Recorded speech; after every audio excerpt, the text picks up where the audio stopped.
Do you live a life of financial bondage? You might and don't even know it. Do you make it a point to put a certain amount of your paycheck each month into a savings account in order to have money available instead of using a credit card?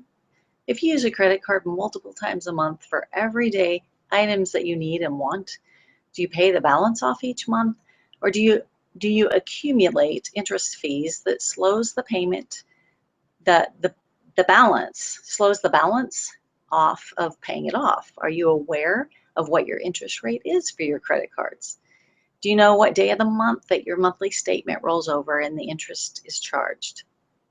Well, maybe you pay cash for everything. Maybe you're the person who is really good about saving and you withstand the peer pressure of your neighbors and friends. How about your children? Are you able to say no when they want the most current video games or a cell phone? Do you teach them to save and to pay half for what they want and help them to appreciate their money?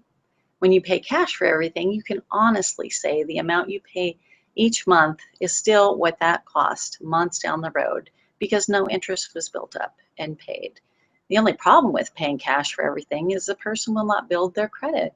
For most people, we need a credit card during vacation. We need the card to reserve a hotel room or an airline ticket. If you do shopping online, most likely you're going to need a credit card. So, credit cards. Those who frequently use a credit card have said that it is the American way. It is true that the only way to build credit is to use it. On creditcard.com, many people get into credit card debt not because of a single big purchase, but because of many smaller ones. Whether it's too many restaurant meals or too many extra purchases tossed into the shopping cart each week, small amounts add up fast. If you're smart, you can use that same principle to work for you, not against you. Instead of making a single credit card payment each month, you can spread the bill out over several smaller payments. Consider multiple payment advantages. More closely align payments with your checks. If you get paid twice a month, then make a payment twice a month. So when this happens, when you make a payment twice a month, then that knocks that amount down that much more. So then when the interest is charged, it's that much less, and it makes a difference. It adds up fast. On a mortgage, bi-weekly payments can save you 7 years off a 30-year mortgage. Wow, that's huge. That's amazing. How do you want to handle your money? How do you want to spend your money? On Principal, on Discover.com, this is how they calculate it. To find out how much interest you're paying on the balance each day, you can convert your APR to a daily percentage rate.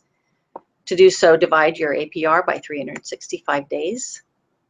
At the end of each day, the card issuer will multiply your current balance by the daily rate to come up with the daily interest charge. That charge is then added to your balance the next day, a process called compounding. So when I mention making multiple payments each month, this helps us better understand how and why it is so beneficial to make those payments. If you only make one payment each month, make sure that you make that payment before the grace period is over, before the cycle ends. If a cardholder fails to pay the entire statement balance or does not make a payment on time, the interest charges that have already been incurred will be applied to the next month's statement. In this case, the cardholder has forfeited his or her grace period, and the interest charges for both the last month and the following month will appear on the next statement. Capitalizing on the grace period's break on interest charges can save the typical cardholder a couple $100 a year. Wow, I'd rather have that spent somewhere else. But the savings aren't automatic, and according to an October 2013 report by the Consumer Financial Protection Bureau, it's unclear whether consumers understand the grace period. So figure out what your grace period is and follow it. Several years ago, I was encouraged to put $50 to $100 each month of our paychecks into a savings account. And after several months, it became a habit where I look forward to transferring the money to my savings. I was amazed at how quickly that balance increased.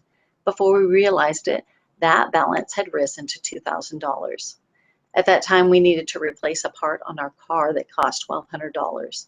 What a blessing it was to have that money available instead of using a credit card to make that purchase.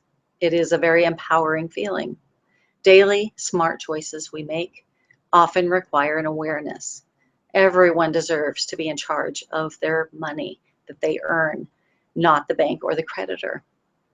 On LDS.org, if you search finances, you will find One for the Money Guide to Family Finances by Marvin J. Ashton. In this amazing pamphlet, it teaches some basic rules to follow for managing your family finances. There is a small section that provides a great plan to get you started in eliminating your debt, called a debt eliminating calendar.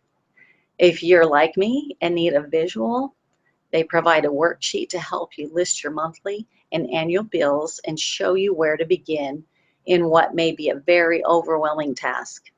Many times this is so overwhelming that people won't do it. Will you begin today to have more control over your income? You should.